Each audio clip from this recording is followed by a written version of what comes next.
Hello guys, I made a video yesterday, but yesterday was crazy for me. I had 2 kids to take back and forth to school and pick up, and I had a third one, had to get the shots for his preschool. It was crazy. And then I had like this 45-minute, chance to make a video. So I rushed in, I rushed it, my thoughts was all over the place. And then there was like this long awkward pause because I forgot what I was saying, and I thought I had edited it out, and I didn't have a chance to review it, so I pulled it. And that video, the gist of that video was me just trying to call out people that hate Dak Prescott, especially, well, not people, just Cowboy fans, that hate Dak Prescott because Dak can't win without Zeke, which to me is like, it's dumb. It's a silly comment, because no quarterback can win without the stars and the coaching necessary around them. There's no quarterback out there that just puts teams on their shoulders and goes and wins Super Bowls. Like I'm Mr. BA. I can do that. Troy Aikman, even with us, Troy Aikman and Michael Irvin, they couldn't win without Emmitt Smith. And Emmitt Smith went through a lot of the same stuff because Emmitt ain't no good without that offensive line. We heard that. If you're old as me, you remember that. You remember that they talked Emmitt all the time and talked up Barry.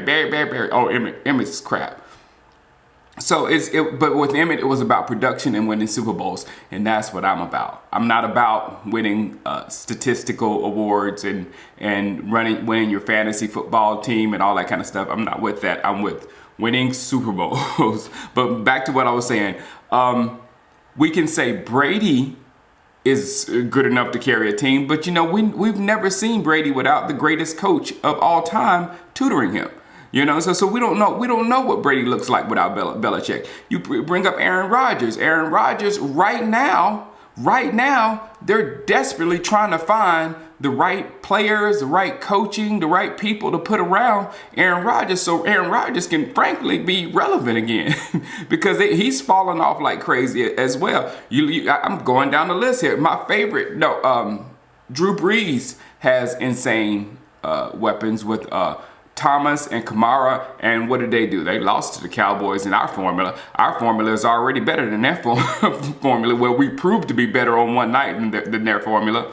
My favorite young quarterback, Pat Mahomes.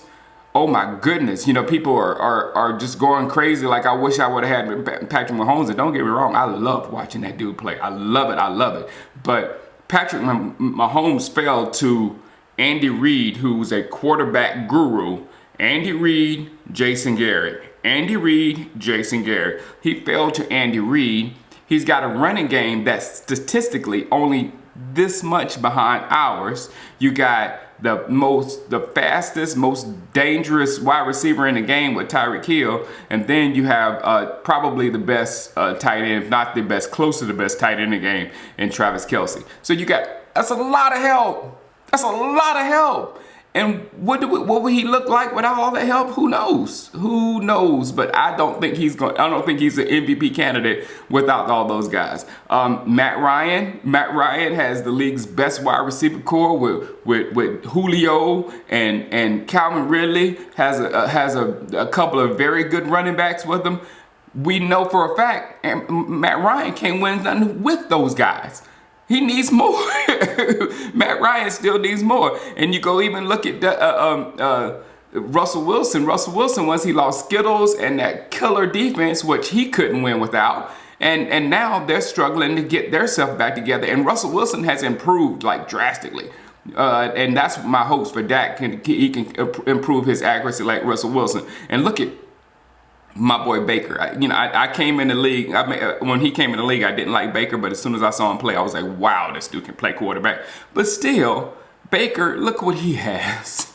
He has a ton of help. So the list goes on. So for you to hold that against Dak, that he can't win without Zeke, that's just something that applies to every quarterback in the game. And the only ones that come close to that is Brady and Aaron Rodgers, and you see they still, especially with Aaron Rodgers, he needs some help from somewhere. So we have a formula with Dak that's got a 32-16 record as a starter and 2 division titles. I love that. I love that he is a part of a winning formula. Again, football is the ultimate team game. How good you are individually don't mean that much unless your individual talent goes with the entire team structure. And right now, the team structure looks pretty good. It really does. So, in my opinion, and plus, Dak is working on that arm. He is working on that arm, and he's going to get that accuracy up to the better quarterbacks of the league. We all see it, and we all know he's going to improve on that. It seems to me that the years of Tony Romo trying to put the entire team on his shoulders would have broke us from that, like made us realize that it's going to take 11 men that working together, creating a formula that can beat the other team. And I think we're close to getting that formula or whatnot. And please, the second part of this thing, don't get caught up on the numbers that might be going to our quarterback, because whatever he gets today in 2 years is going to be ranked down to 9th or 10th or whatever, because the quarterback market, like I said, over and over is broken. Just think what Mahomes is going to ask for when his time is up. It's just going to break everything at that point. So just don't get caught up on that. And for a good example, Jimmy G, I think Jimmy Garoppolo was like the top paid quarterback or close to the top paid quarterback when he got his contract. And yesterday he threw 5 consecutive interceptions in practice.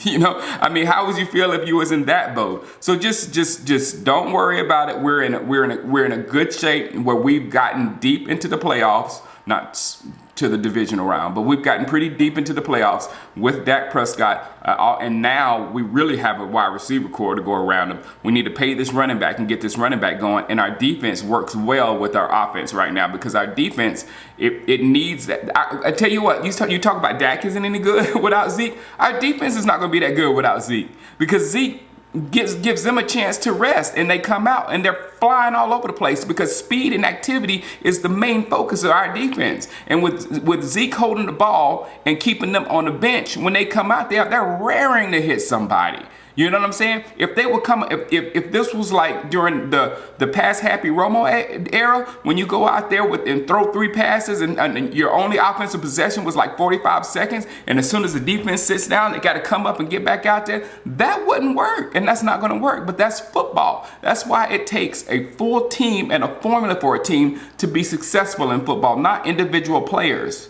It just doesn't work that way. I had the day off, and I was hoping, and I checked the schedule again. I said, is the last day today or tomorrow? And the last day was yesterday. And so I don't get to go down there, but I will be live here Saturday night to watch the Cowboys versus the Rams. Tonight, I'm going to be watching the Eagles. Maybe you Cowboy fans who love Carson Wentz may get to see your boy Carson Wentz. But I'll be looking at the Eagles. I'll get to see Dwayne Haskins, whether he's improved any at all or whatnot. And then I get to see my boy Kyler Murray. Yes, I'm a fanboy of somebody else as well. So don't be too bent out of shape because I say you love Wentz. All right, guys. I will talk to you tomorrow. Holla at you. Peace.